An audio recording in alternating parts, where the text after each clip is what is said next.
Whether you want to say what will happen in the coming weeks if the bill is enacted and becomes the law of the land. And then I agree with Senator Brown that the changes will not be overnight because the bill said you need to wait for existing senators to leave, or some of them at least, the ones that have not been appointed recently. And so and many provinces will not want to pay for these elections or will not be interested by it. So the changes will be over the years. But it's still a problem. If the only positive thing you listen about this bill is don't worry, it will not happen, I would say it's not a very strong argument to support the bill. You have the last question. Okay, thank you. Senator Brown, you talk about the fact that the people are in favor of these Senate elections. The last time this Senate election happened in Alberta, the vast majority of Albertans did not vote or they spoiled their ballots. The only reason the numbers looked reasonable is each senator or each person was given, I think it was 5 choices, to choose 5 different people that they could relate. So what the press did and what the people who were in favor of these Senate elections did was they counted each 5 from one person as 5 votes. There were very few people relative that actually voted that wanted to vote in the Senate election. And then last week in the paper, they actually gave the cost of what was going to happen in the next election. And when people saw the cost of what it was going to be, it was millions and millions and millions of dollars to run these elections, they said, whoa, hold it. This isn't really, to make a point, this really isn't what we want to pay for. But regardless of all that, we can address that. But the other issue I want to talk about, this idea of democracy. So, you know, in 1982, I didn't know much about the Canadian system. We were repatriating the Constitution. So I went over to U of C to take a couple courses on the Canadian government. And I actually found out about the Senate and what it was about and why the people who put it together put it as an unelected body. The idea was the Prime Minister would take people who had been successful in life, who had done other things other than in the political realm, and that they would be brought in this chamber of sober second thought to bring their background and their knowledge and their structure outside of having to run for election. And since they weren't the elected body, they were free to represent themselves, not so much just the party. And what we've seen over the history of the Senate is that many people have done that. And so you had John Cutchin, or whichever Liberal guy it was, who appointed Ron Gitter to be one of the senators from Alberta who was a conservative.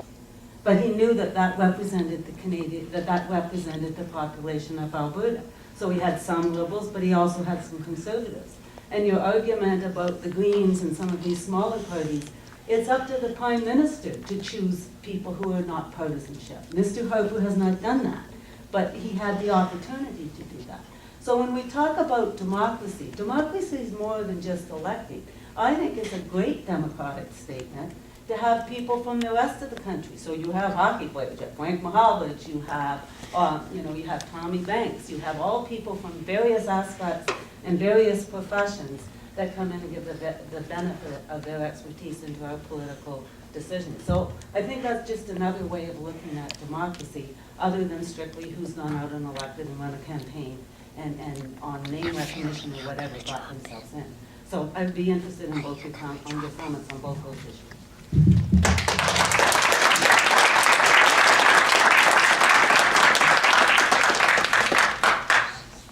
Somewhere the figures are slightly out of whack on the last election that I ran in and what senator to defend. But I do have the numbers for 83 MLAs to be elected in Alberta. They garnered 390,000 votes. People who ran for the Senate, there were 10 candidates who garnered 1 million votes from Alberta for 10 people. 890,000 people for 83 MLAs. Not to know the figures asked for the man who runs the elections in Alberta. It's faster, so you get a hold of him and we'll give you those figures. 3 times in history, only 3 times in the last history of 70 years, have the Conservatives had a majority in the Senate. Only 3 times in 70 years. That just became a majority in the Senate about a year ago. So that's not democracy, not by any shot. That was appointments by Liberals and appointments by Liberals and appointments by Liberals. For 70 years, they kept a grip on the Senate. Was the result of the fact that only 3 times the Conservative government has a majority government in the House. There's a reason why. It would have been the Conservative that would have been the government most of the time, it would have been different in the Senate. But your question is about turnout. I understand from Senator Brown's answer to you that yes, but the turnout is low also when you elect new MLAs. I think it's indeed a problem, but why to add to the problem in creating a new rendezvous for Canadians at the ballot box, where we know that most of them will not go. And it will be unclear for them what it's all about. In the United States, it's not helping turnout when they have to vote for different issues and officials at the same election, and to have referendum about this and that. You never know. It's a surprise box. You never know what will get out of it because the turnout comes to be real low, and you don't have the time to properly debate each issues during the election. That's why some premiers have said, I don't want a Senate election at the same time than a provincial election. I will tell you, it will never happen in my province, because you know, in the province of Quebec, a provincial election, what is at stake? It's a choice if you want to stay Canadian or not. We don't need a Senate election in addition to it. It's enough for us. So, yes, I think the turnout is a problem in Canada. We need to address it. And to add a new election to people that are disengaged to elections is not the right thing to do under a circumstance. Okay, we'll now go to closing statements, and given that Mr. Dion spoke first at the very beginning of our afternoon, we'll go to Senator Brown, followed by MP Stephane Dion, and then I'll give some closing comments. I guess the only closing comments I really would have to say is we're working for democracy. We're going to keep it up. For those of you who are dipping into the Google net frequently, I ask you to just do one thing. Ask if the Senate is illegitimate. And I think you'll get 9 million hits in a matter of minutes.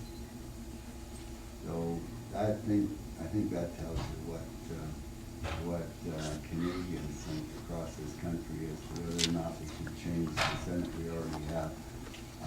Try Googling it and just see if I'm wrong.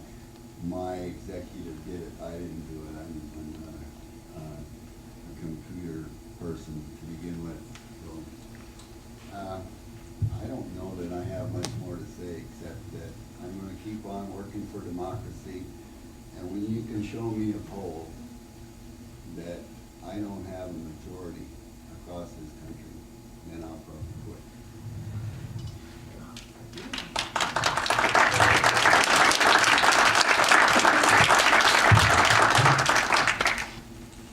We had a discussion between Democrats.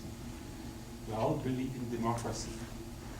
And about these polls, if we were asking people, do you want 2 equal chambers able to block each other like the United States, you know what would be the result. So it's not an issue of we Democrats or not. I would say the Senate that we have today is legitimate for what it is doing. A chamber of amendment and scrutiny. It would not be legitimate if it was trying to be as powerful as the House and obstruct the House. The fathers of our Confederation decided to have a chamber of amendments and scrutiny. And it's what the Senate is doing, and is doing properly well, according to independent experts that have looked at that.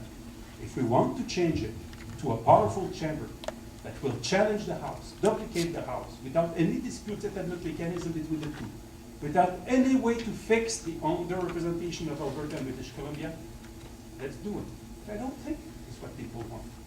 If people of Canada had an opportunity to see this debate, I think they would say C-7 is wrong. We should stop that right now. It's not the way to improve our great democracy in our great country, Canada. I will conclude it with the following. There is a distinction between an oddity and a problem. For example, today is the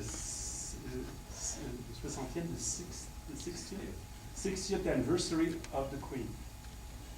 It's odd to have a head of state who is not Canadian, who is not a member of our country. It's odd, but I would not say it's necessarily a problem. I see an advantage in it, because nobody will ask, is she liberal or conservative? So the Senate of today is odd. The Senate of today is odd.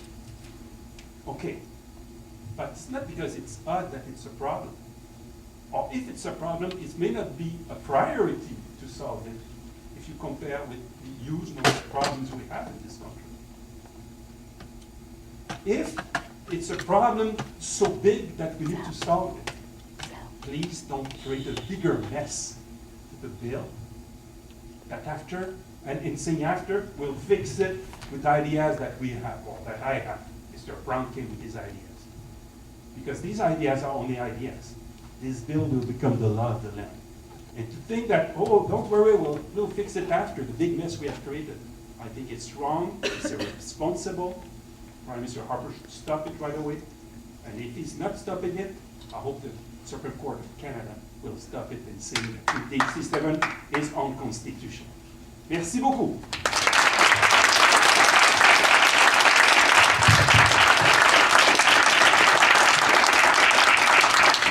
Well, I'd like to wrap up this afternoon's session with a few closing words. One is, it's quite common when bands get ready to go on a large, expensive tour, that they find a small little locale to practice on before they give the main stage. So I'd like to thank the University of Alberta for providing the practice yesterday for the main event here today. It's always nice to have Edmontonians to help in that way. The second is I'd like to thank the guy who I thought organized this and who came to me, and that's former Senator Tommy Banks.